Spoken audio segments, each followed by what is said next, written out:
네, 자, 이 시간은 여러분 121페이지 펴주시고요.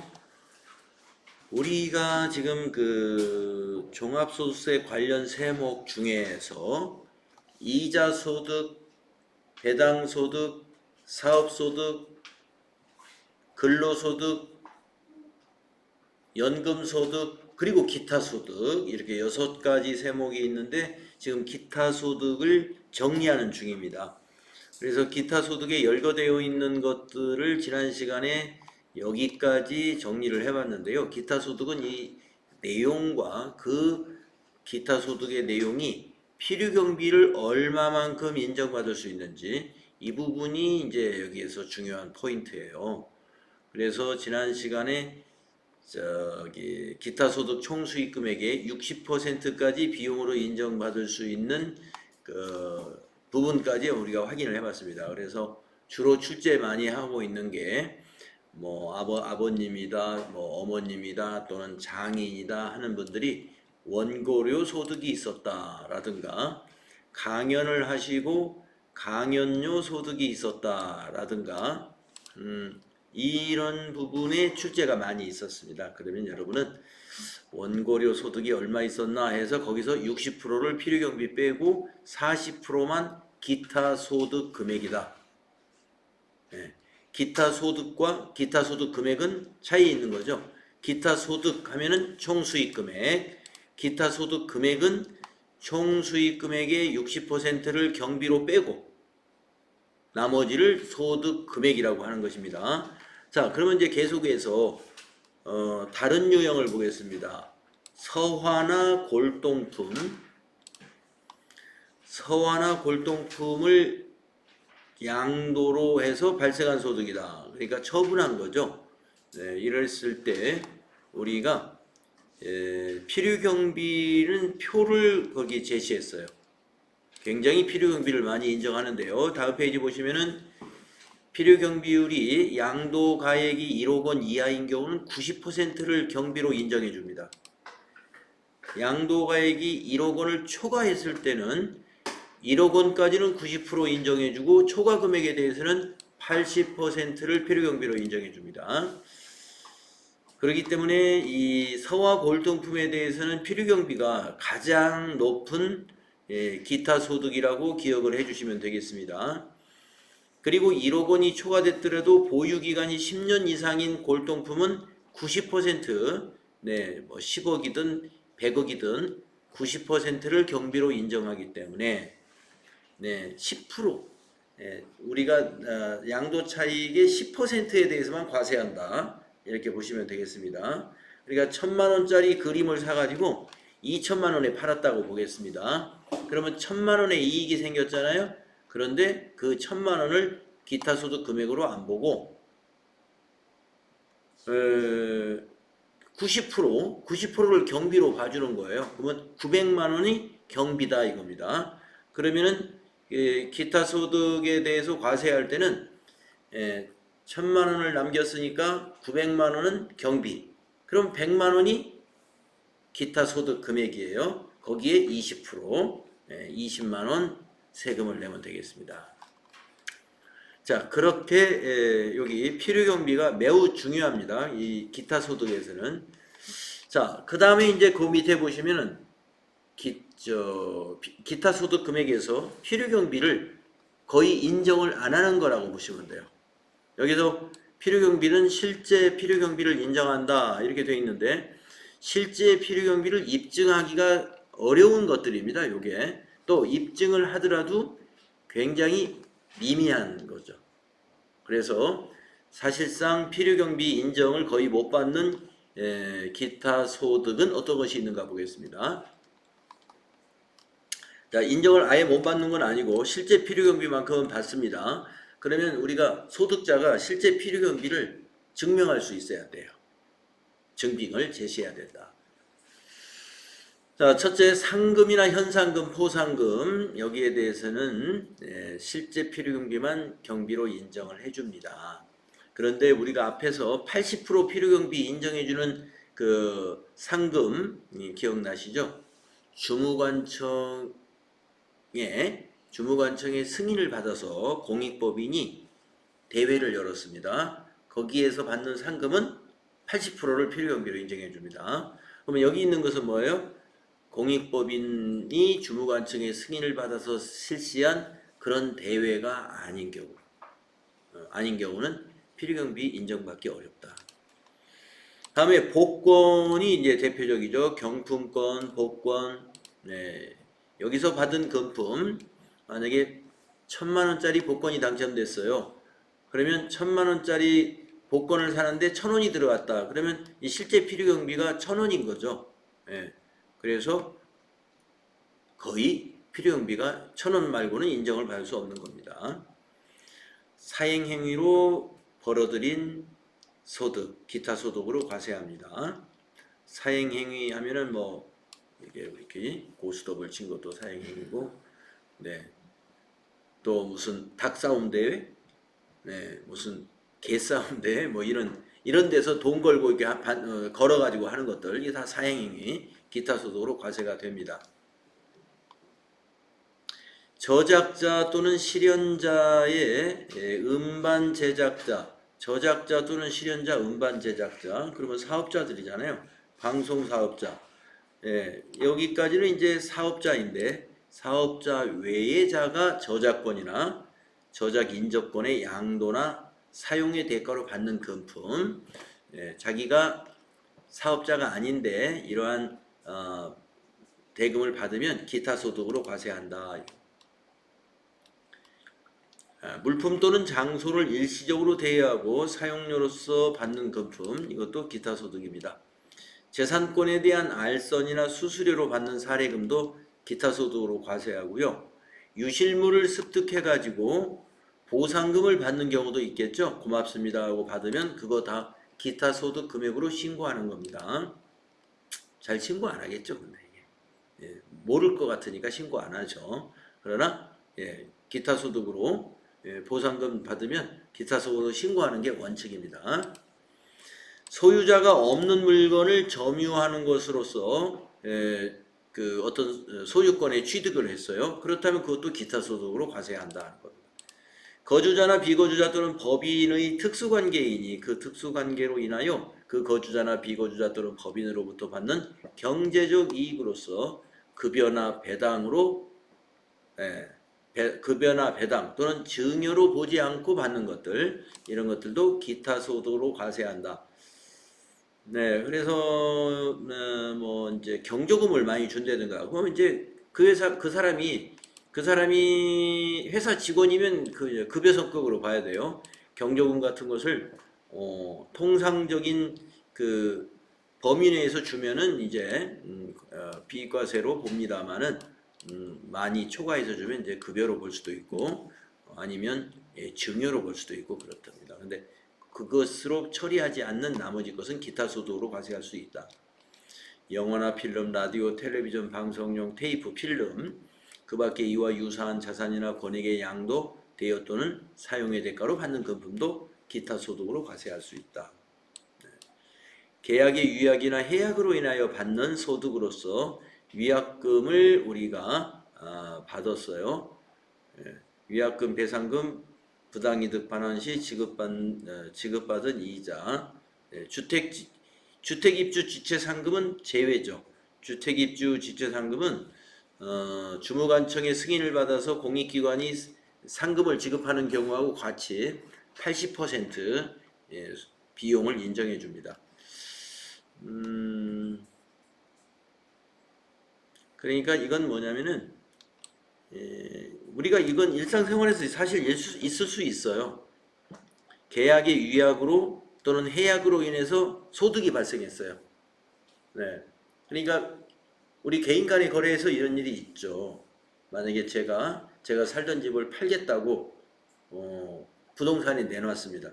그래서 부동산에서 고객을 데려왔어요. 우리 집을 사겠다. 그래서 제가 1000만 원 계약금 받고 한 달 후에 잔금 받기로 하고 이제 계약을 딱 했습니다. 그러면 저는 이제 부동산에다 전화해서 우리 집 팔렸습니다 하고 다 걷어들였단 말이에요. 네. 근데 한 달 있다가 그냥 계약자가 1000만 원 계약금 건 사람이 와서 다른 좋은 집이 있어서 이제 우리 집 안 산다고 그래요. 그러면 제가 어떻게 해야 돼요? 그러면 그 1,000만 원을 포기하시라고 그래야죠. 계약서에 그렇게 다 써 있죠. 우리 보면은. 예. 그러면은 저는 가만히 있다가 1,000만 원이 생겼어요. 그 대신 이제 다음에 또 우리 집 팔아야 되니까 다시 복덕방에 다시 내놓고 그런 불편은 있겠지만 1,000만 원 그 기타 소득으로 과세되는 겁니다. 계약의 유약이나 해약으로 인해서 발생한 소득 바로 그런 것이 있을 수 있습니다. 네, 사례금으로 받는 것도 기타 소득으로 신고해야 되는 거예요. 네. 그리고 소기업 소상공인의 공제 부금을 해지하고 일시금으로 받는다. 네. 우리가 이제 노란우산 공제 같은 것이죠. 노란우산 공제 같은 것이 이제 공제금을 다 들었다가 나중에 한꺼번에 만기 때 받습니다. 네, 그러면 그 기타 소득으로 과세가 된다. 종업원이나 또는 대학교 교직원이 퇴직한 후에 지급받는 직무발명보상금 500만 원까지는 비과세입니다만은 퇴직 전에 받으면 근로소득으로 과세해야 한다고 그랬고요. 퇴직 후에 받게 되면은 기타 소득으로 과세합니다. 퇴직 전에 부여받은 주식 매수 선택권을 퇴직 후에 행사했습니다. 그러면 이것도 기타 소득으로 과세하고요. 퇴직 전에 행사하면은 이것도 근로소득으로 볼 수 있는 거였죠. 그 다음에 뇌물이나 알선수재 및 배임수재에 의해서 받은 금품들 이것도 기타 소득으로 과세를 합니다. 뇌물, 배임수재로 얻어진 이익은 기타 소득으로 세금도 내야 돼요. 물론 처벌도 형사적인 처벌도 받겠죠. 연금계좌 가입자가 납입한 연금보험료로서 연금계좌 세액공제를 받은 금액과 연금계좌 운용실적에 따라 증가된 금액 그 소득의 성격에도 불구하고 연금 외로 수령하게 되었다. 연금으로 받으면 연금소득으로 과세하는데 연금 외에 실적이 좋아가지고 받는 금액은 기타소득으로 과세한다. 네, 이렇게 되겠습니다. 상당히 많죠. 근데 우리 지금 이 교재에 열거된 기타소득이 다는 아니에요. 네, 시험에 나올 수 있는 것을 최대한 포함했다. 이렇게 보시면 되겠습니다. 그래서 이제 과세하는 방법을 보면요. 기타 소득 금액을 산출해야 돼요. 기타 소득 금액을 산출할 때는 기타 소득에서 필요경비를 빼야 되는데 기타 소득이라는 것은 총 수익 금액을 말합니다. 네. 시험에서는 총 수익 금액이 얼마입니다. 이렇게 잘 표현을 안 해요. 아까 말씀드린 대로 장인의 아무개씨 장인의 기타 소득 강연료가 200만 원이 있다. 이런 식으로 시험에서는 표현을 합니다. 그러면 기타 소득 강연료 200만 원이다 하는 말을 우리가 어떻게 받아들이느냐? 총 수익 금액이 200만 원이다. 그런 얘기입니다. 그래서 기타 소득 금액을 구해야 그 과세 표준이 나오는 거예요. 그래서 이제 필요경비를 여러분이 강연료면 60%가 필요경비지. 그래서 200만 원 곱하기 60% 120만 원을 필요경비로 빼고 80만 원을 가지고 여러분이 판단하셔야 돼. 그 사람의 기타 소득 금액은 80만 원이구나. 이렇게 판단하셔야 돼. 자, 기타 소득 금액을 산출하는 거 다른 소득 금액과 똑같습니다. 자, 그러면 기타 소득 금액의 과세 방법은 뭐냐? 무조건 분리과세해주는 기타 소득이 있고요. 무조건 종합과세해주는 기타 소득이 있고 조건부 분리과세가 되는 기타 소득이 있습니다. 이 표를 보면은 우리가 저 앞에서 말이죠. 금융소득, 이자와 배당소득의 과세 방법과 분류가 똑같습니다. 이자와 배당소득에서도 무조건 분리과세되는 이자, 배당, 금융소득이 있었습니다. 무조건 분리과세되는 거. 하나 생각해 한번 해볼까요? 높게 원천징수를 아주 높게 하는 금융소득이 있어요. 비실명 이자소득과 비실명 배당소득은 원천징수 세율이 90%거든요. 그렇기 때문에 분리과세해야 그 법을 위반한 사람에게 높은 세금을 징수할 수 있죠. 그래서 무조건 분리과세. 통합하게 되면은 우리 소득세 세율, 낮은 세율이 적용될 수도 있기 때문에 최대한 높은 세율을 하려고. 그래서 그게 무조건 분리과세였습니다. 네. 그 다음에 또 근로자에게 혜택을 주기 위해서 무조건 분리과세 되는 게 있었죠. 네. 공제. 회사에 다니면서 공제에 가입을 했습니다. 그래서 공제에 대해서 내가 불입한 돈이 1,000만 원을 불입했는데 1,300을 받아왔어요. 그럼 300만 원이 이자가 발생한 거죠. 네. 그래서 우리가 근로자가 공제금을 불입하고 초과로 받은 부분을 우리는 이자 소득으로 과세를 해줍니다. 그런데 그것은 무조건 분리과세 해줘요. 네. 그 외에도 한 2가지 정도 있었습니다. 네. 조세 감면법에 의해서 받는 거, 그리고 무조건 분리과세 되는 것이 또 하나 뭐가 있었죠? 나중에 이제 보시게 되면 아는데 한 4가지 있었습니다. 자, 그래서 항상 그런 과세 방법에 대해서 우리가 질문을 하는 문제가 꽤 많아요. 이제 뒤에서 이제 문제 풀어보겠습니다만은. 자, 그래서 자, 기타 소득에서도 무조건 분리과세는 좀 기억을 해주셔야 돼. 자, 연금 계좌에 연금 외로 수령한 금액들, 운용수익으로 나눠받은 거, 이것을 우리는 기타 소득으로 과세하는데요. 무조건 분리과세 해줍니다. 원천징수세율 15%만 내면 됩니다. 그 다음에 복권당첨금입니다. 그 다음에 슬롯머신 또 당첨금 등에는 여기에는 이제 그 경마권도 여기 들어있어요. 그래서 복권, 슬롯머신 이런 부분은 이런 것 등은 무조건 분리과세합니다. 그래서 당첨금이 3억 원까지는 20%를 원천징수하고요. 3억 원을 초과한 당첨금에 대해서는 30%를 원천징수하고 있습니다. 그 다음에 서화골동품 양도에서 발생한 소득도 무조건 분리과세돼요. 원천징수 20% 합니다. 20%. 그래서 기타 소득의 원천징수 세율은 20%가 많아요. 복권도 20%죠. 서화골동품도 20%죠. 그 밖에 기타 소득도 대부분 20%죠. 15%가 몇 가지가 있어요. 한두 가지 정도. 자, 무조건 분리과세 기억해 주시고, 그러니까 여기 기타 소득에서 무조건 분리과세는 전부 다 이러한 소득에 대해서는 조금 유리하게 혜택을 주려고 하는 의도가 보입니다. 그렇죠? 원천징수 세율이 굉장히 이렇게 높은 편은 아니에요. 낮은 편인데 무조건 분리과세로서 과세를 종결해 버리는 겁니다. 자, 무조건 종합과세하는 게 뭐가 있는가 볼까요?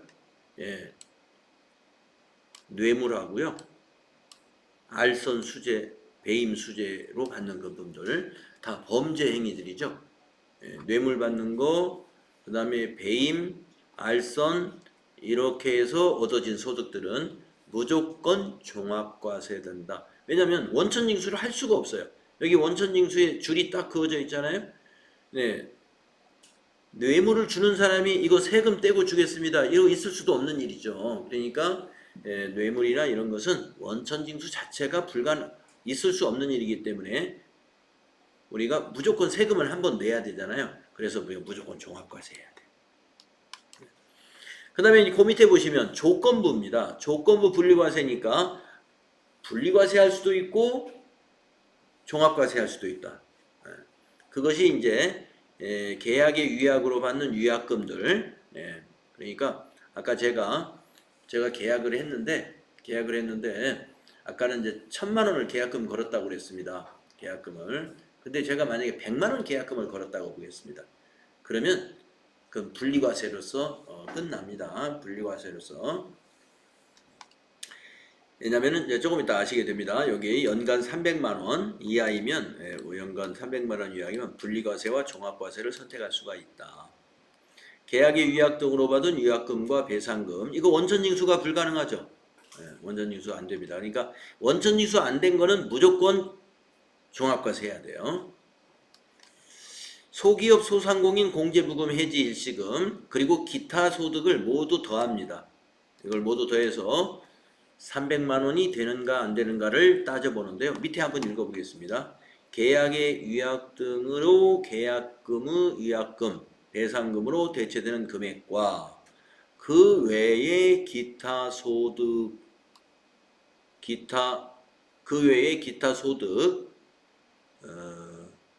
의 소득 금액이 연간 300만 원 이하이면서 원천징수가 되었다면 분리과세를 또는 종합과세를 본인이 선택하면 된다. 이런 얘기입니다. 그런데 여기 계약이나 위약금을 받으면서 원천징수를 안 했다면 이것도 무조건 종합과세에 포함이 돼야 돼요. 안 했다면. 했다면 할 수 있습니다. 네, 했다면. 그러니까 이제 원천징수를 하는 경우는 저기는 기업을 상대로 했으면 할 수 있어요. 네. 기업에서 제가 이제 저희 집을 어느 기업이 매수하겠다고 계약금을 받아놨습니다. 근데 기업이 약속을 안 지켰어요. 기업에서 하는 말이 그러면은 원천징수 하고 주겠습니다. 네, 위약금 100만 원에 대해서 원천징수 20%를 하고 저한테 80만 원만 줬어요. 위약금을. 그것은 원천징수를 했기 때문에 이제 300만 원 이하이고 원천징수 했어요. 그러면은 분리과세를 선택합니다. 그러면 종합과세를 하지 않는다 하는 얘기입니다. 자, 그래서 이 조건부 분리과세는 요 세 가지를 더해서 300만 원 이하이면 분리과세를 선택할 수 있다 해서 조건부 분리과세다 이렇게 말합니다. 근데 종합과세도 선택할 수 있다고 그러네요. 종합과세가 유리하면 종합과세 선택해도 됩니다.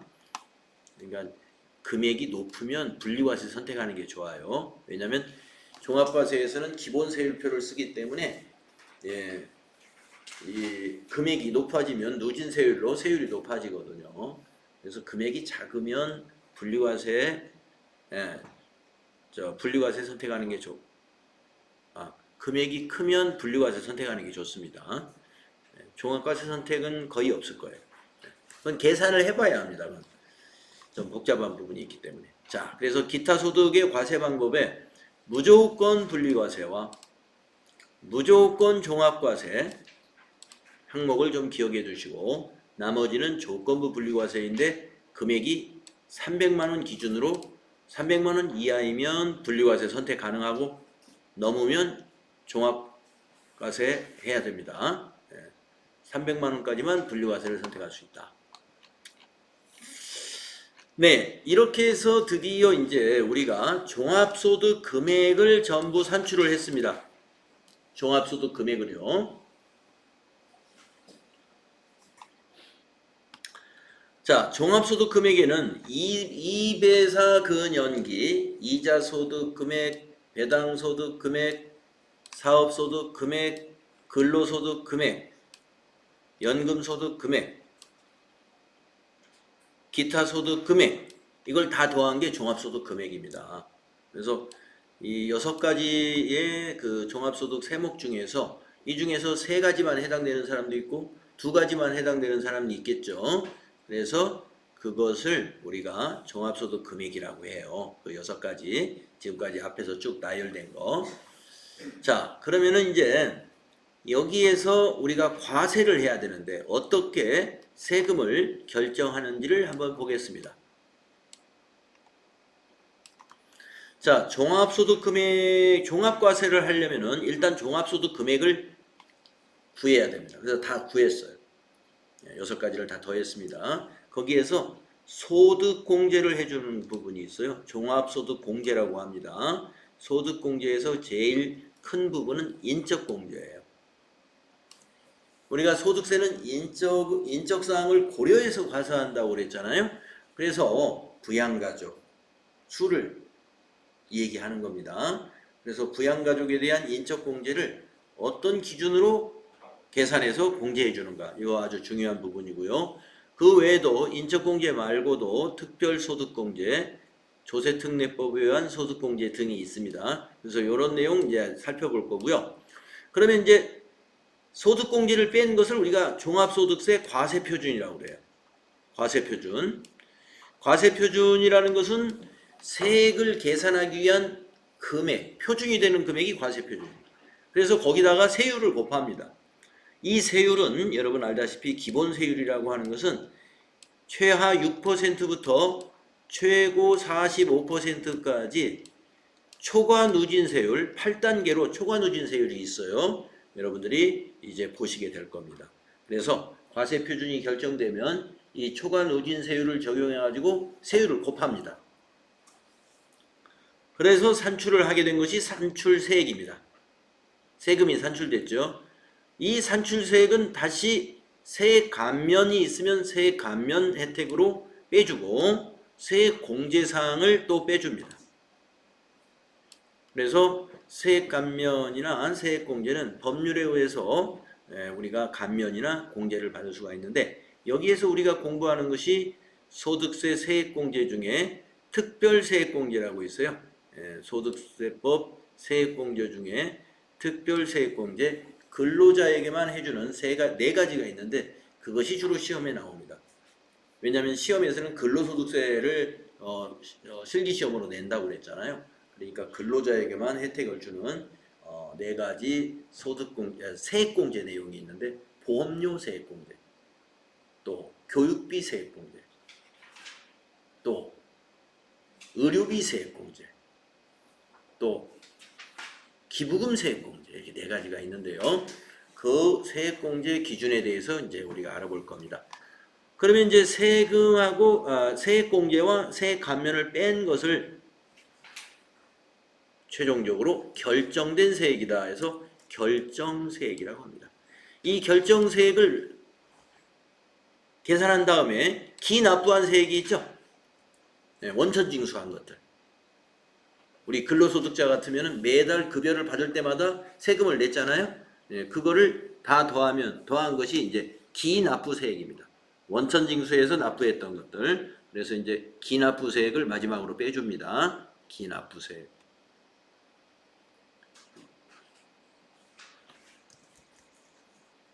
기납부세액을 뺀 것을 뭐라고 할까요?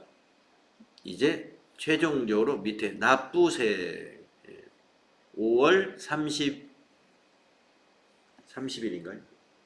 네, 5월 31일이네요. 5월 31일까지 은행에 납부해야 될 마지막 세금이 이 납부세액입니다. 기납부세액을 빼서 이것을 5월 31일 날 납부해 줘야 됩니다. 네, 그래서 이 절차에서 우리가 이 절차에서 뒤에 이제 공부해야 할 내용이 남은 것은 요 인적공제 비롯한 소득공제 부분 그리고 소득세 세액공제 부분 이 부분을 공부하시면 소득세 이론 끝납니다. 자, 그러면 인적공제 한번 알아보겠습니다. 소득공제에서 인적공제. 소득공제라는 것은 소득금액에서 빼준다는 얘기입니다. 그러면 과세표준이 줄어드는 거예요. 자, 인적공제는 간단합니다. 기본공제하고 추가공제로 나누어집니다.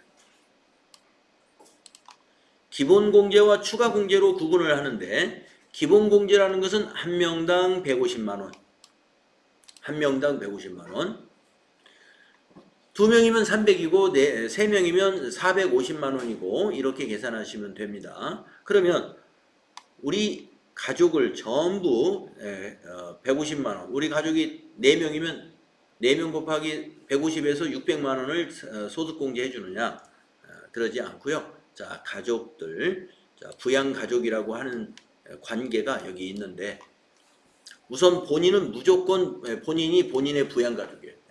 본인은 무조건 치는 거예요. 자, 왜 무조건이냐? 여기 보면 소득 요건과 나이 요건이라는 칸이 있는데 X라고 되어 있죠. 나이도 소득도 필요 없다. 본인은 보지 않는다. 무조건 한 명 치는 거예요. 본인은. 그런데 배우자를 한번 볼까요?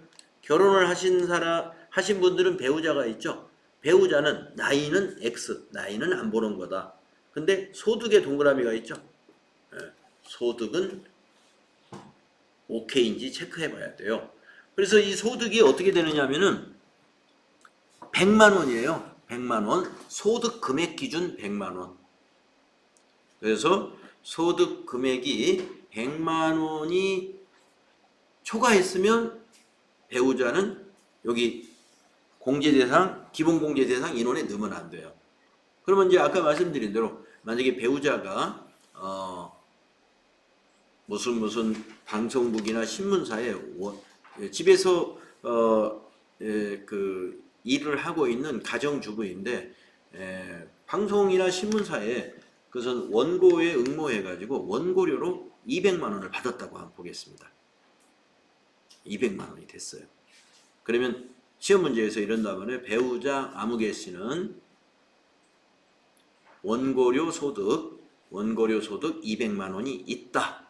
그러면 여러분이 원고료 200만 원이야? 100만 원 넘었네? 하고 안 된다 이렇게 판단하면 잘못 판단한 거예요. 자, 원고료 200만 원을 받았다라고 하면은 원고료는 기타 소득이지. 응? 예, 왜냐하면 이 사람의 배우자는 작가가 아니니까.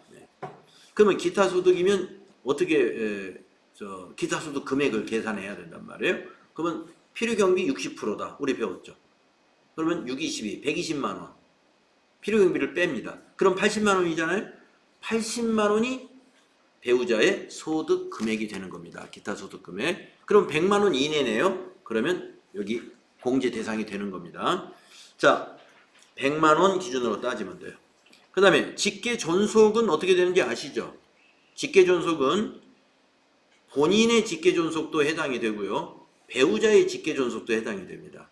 본인 결혼한 사람들은 결혼 안 했으면 그냥 본인만 보시면 돼요. 직계존속이라는 건 내 위로 아버지, 어머니, 또 어머니, 아버지 위에는 또 할머니, 할아버지, 그렇게 보시면 돼요. 어머니, 아버지, 할머니, 할아버지. 직계존속. 결혼하신 분은 배우자의 어머니, 아버지, 할머니, 할아버지. 자, 그런데 직계존속은요, 두 개를 다 봐야 돼요. 소득이 있는지, 소득 금액 있는지, 그리고 나이는 60세 이상인지 봐야 됩니다. 여기서 나이가 60세 이상이 아니거나 소득이 있으면 여기에 해당 안 됩니다. 그 다음에 형제자매. 소득자의 형제자매도 되고요. 배우자의 형제자매도 돼요. 소득자의 본인의 형제자매 또 배우자의 형제자매 두 가지 다 봐야 됩니다. 소득이 있는지. 그 다음에 형제자매는 20세 이하이거나 60세 이상인 형제에만 해당이 됩니다.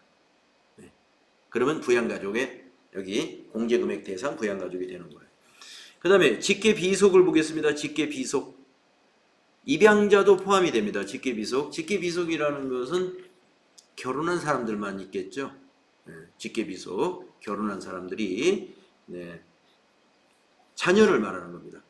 근데 만약에 내가 자녀도 있고 손자도 있다. 손자도 해당됩니다. 직계비속.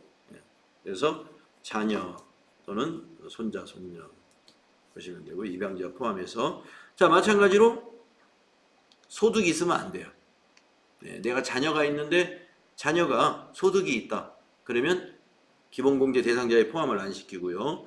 그리고 나이도 봐야 돼요. 두 가지가 다 맞아야 돼요. 20세 이하여야 된다. 위탁아동. 위탁아동도 소득이 있는 위탁아동 없겠으나 그러나 소득이 있으면 안 됩니다.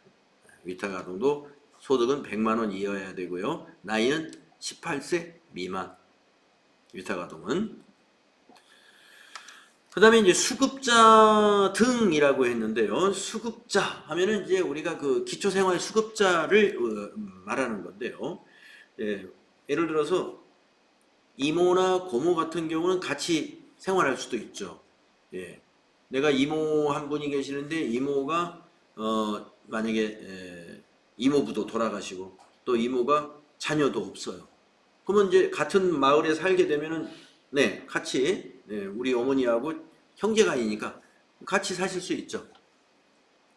그렇게 되면은 그 이모는 원래 이 안에 없잖아요. 직계존속이 아니기 때문에. 그러나 그 이모가 수급자라면은 해당이 됩니다. 수급자라면은 내가 부양하고 있다라고 할 수가 있어요. 그런데 어떻게 봐야 돼요?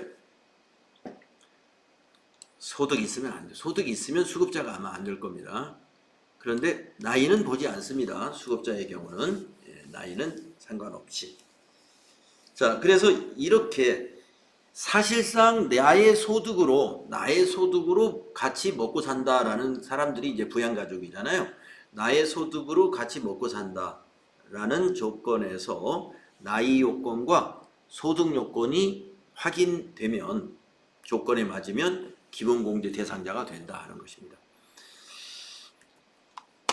자, 그 다음에 이제 추가공제 말씀드릴게요. 추가공제는 이 기본공제 대상자 중에서 경로우대자는 한 명당 100만 원을 추가로 공제해 주고요. 장애인이면 한 명당 200만 원을 추가로 공제해 줍니다. 그 다음에 여성분들 같은 경우는 부녀자 추가공제 50만 원 받을 수 있습니다. 예. 이 부녀자는 소득자 본인을 말하는 거예요. 부양가족이 부녀자가 아니고, 여기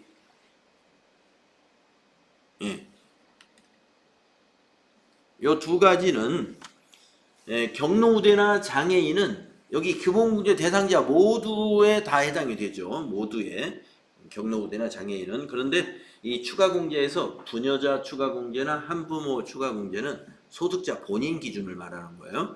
본인이 부녀자면은 50만 원 추가공제, 본인이 한부모이면은 100만 원 추가공제를 받을 수 있는 것입니다. 소득공제에서. 그런데 만약에 자, 부녀자이기도 하고 내 배우자가 사망했어요. 그러면 한부모가 됐죠? 네. 나는 부녀자인데 내 배우자가 만약에 조기에 사망했다. 그러면 이제 한부모가 된 셈인데, 자녀가 있어야 돼요. 자녀가 있어야 한부모잖아요. 예. 자녀 없으면 부모가 아니지 않습니까? 그러니까 자녀가 있는 한부모를 말하는데, 그러면 요 100만 원이 더 크잖아요? 중복 적용은 안 됩니다. 여기 나오네요. 부녀자 공제와 중복 적용 배제. 그러면 뭘 적용할까요? 누구든지 한부모 적용해야죠. 한부모. 그래서 부녀자는 배우자가 있어도 부녀자 추가 공제가 해당이 됩니다.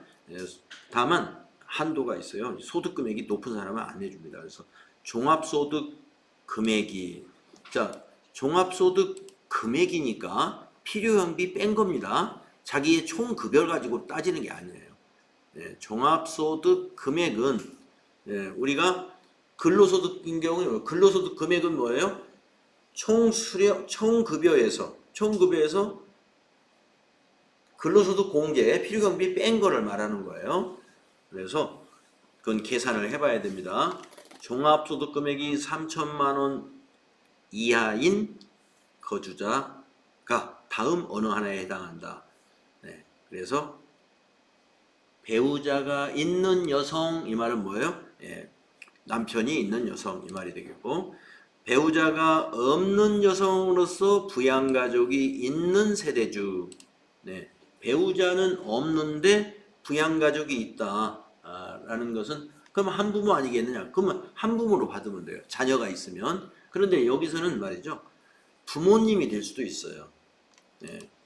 부양가족이 있는 세대죠. 배우자는 없는데, 그러니까 미혼인 여성인데 내가 우리 집에 세대주나 마찬가지예요. 부모님은 지금 소득 능력이 없습니다. 그러면 세대주를 나로 바꿔야 돼요. 그래야 이제 근로소득에서 50만 원이라도 소득공제를 더 받을 수 있습니다. 세대주 여부를 따지기 때문에, 부모가 만약에 소득 능력이 없다 그러면은 소득을 하고 소득 능력이 있는 자녀를 세대주로 해놓으면 그 여성인 경우에 50만 원이라는 소득공제를 더 받을 수 있겠네요. 추가공제 중요한 것은 뭐냐? 기본공제 대상자 중에 여기에 해당되어야 추가공제다. 그리고 부녀자와 한부모는 소득자 본인을 가지고 이 얘기 따지는 거고요.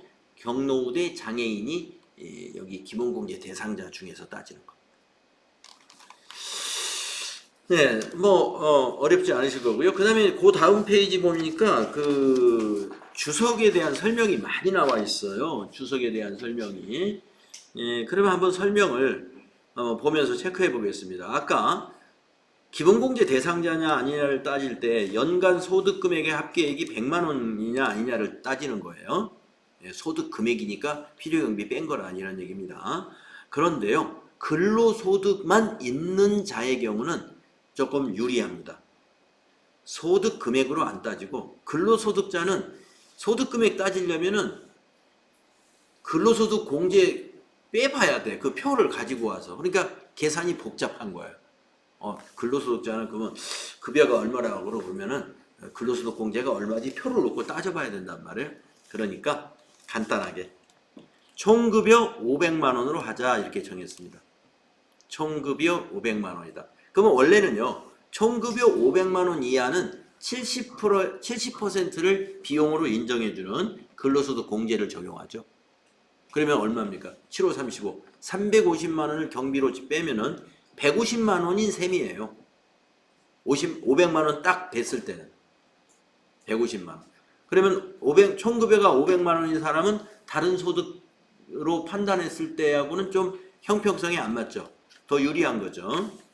네, 그래서 이건 근로소득만 있는 자의 판단은 총급여를 가지고 판단하시면 됩니다. 근로소득만 있는 자는 우리가 근로소득 공제 얼마 해야지 이렇게 계산이 복잡하니까 총급여로 판단하셔라. 500만 원 이하.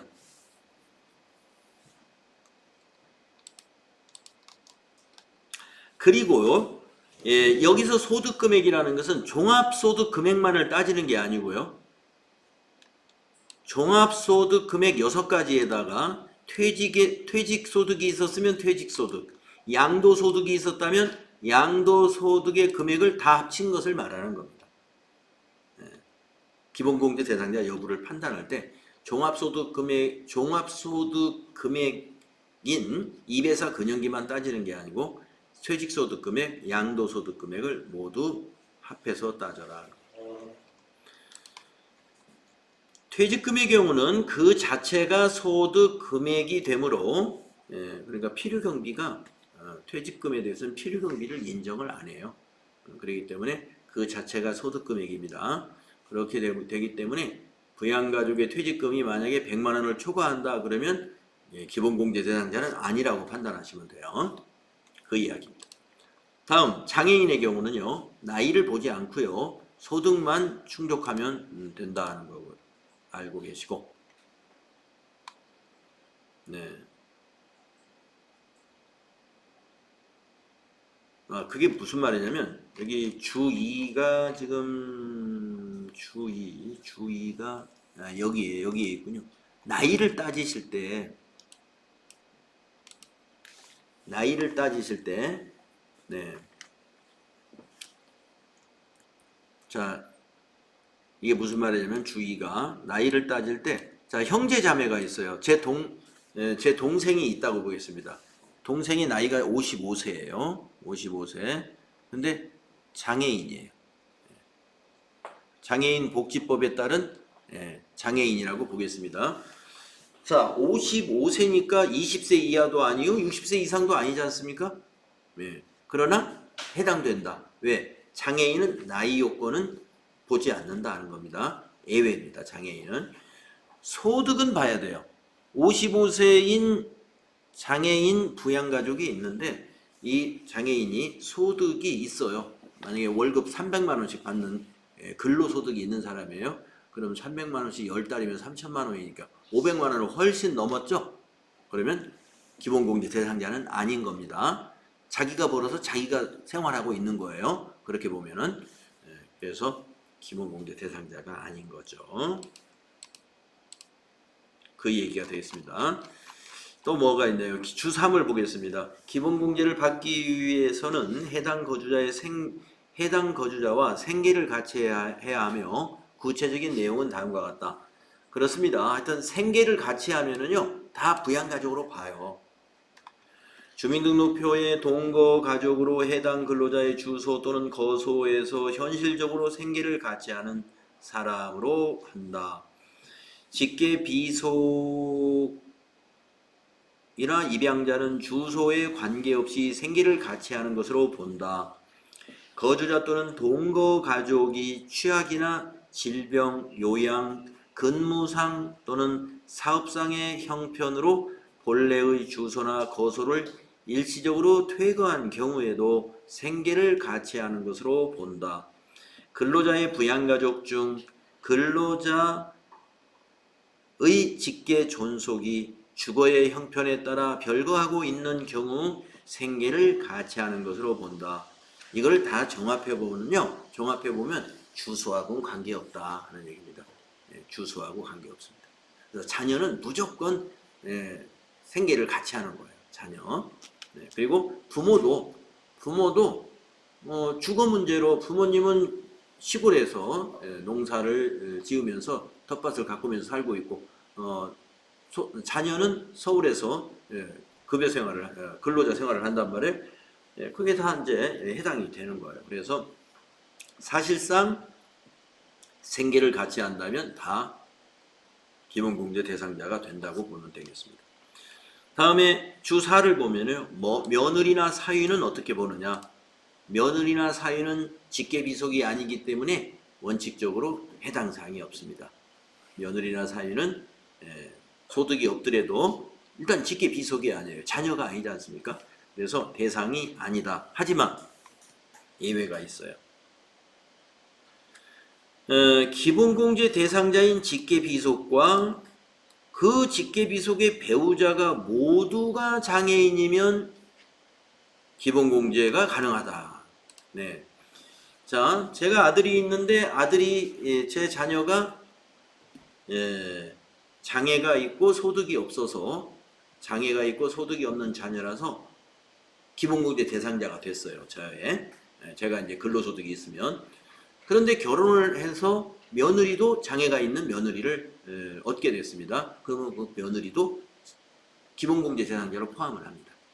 그런데 제 아들은 장애인인데 며느리는 비장애인이다 하면은 포함시키면 안 된다 이런 뜻이죠.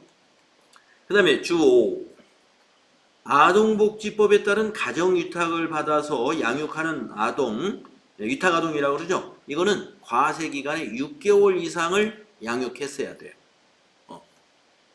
이번 과세기간에 1개월밖에 안 했다. 그러면 이번 과세기간은 기본공제 대상자로 안 되고 다음 해에 해당이 되겠습니다. 그래서 해당 과세기간에 6개월 이상이 경과해야 유탁아동 기본공제 대상자가 된다. 그 얘기입니다. 그 다음에 6번에 보면 장애인의 범위는 다음과 같다. 장애인은 3개의 코드로 나누어지는데요. 장애인 복지법에 의한 장애인이 있고요. 그 다음에 두 번째는 그 국가유공자 애우법에 의한 장애인이 있습니다. 상이자라든가 이런 경우에 해당이 됩니다. 그 다음에 세 번째는 중증 환자도 장애인으로 봅니다. 중증 환자, 항상 치료해야 되는 중환자를 말하죠. 치매가 아주 심하다든가 이런 사람들을 우리가 중증 환자라고 합니다. 시험에서는요, 중증 환자인지 국가유공자인지 장애인 복지법에 따른 장애인인지 딱 알려줍니다. 자, 인적공제를 이제 다 정리했습니다. 그러면 여러분이 인적공제 계산할 수가 있으면 됩니다. 나중에 문제 풀어보기로 하고요. 네. 쉬는 시간 됐죠? 네. 그러면 여기까지 하고 쉬었다가 다음 시간에 이어서 해볼게요.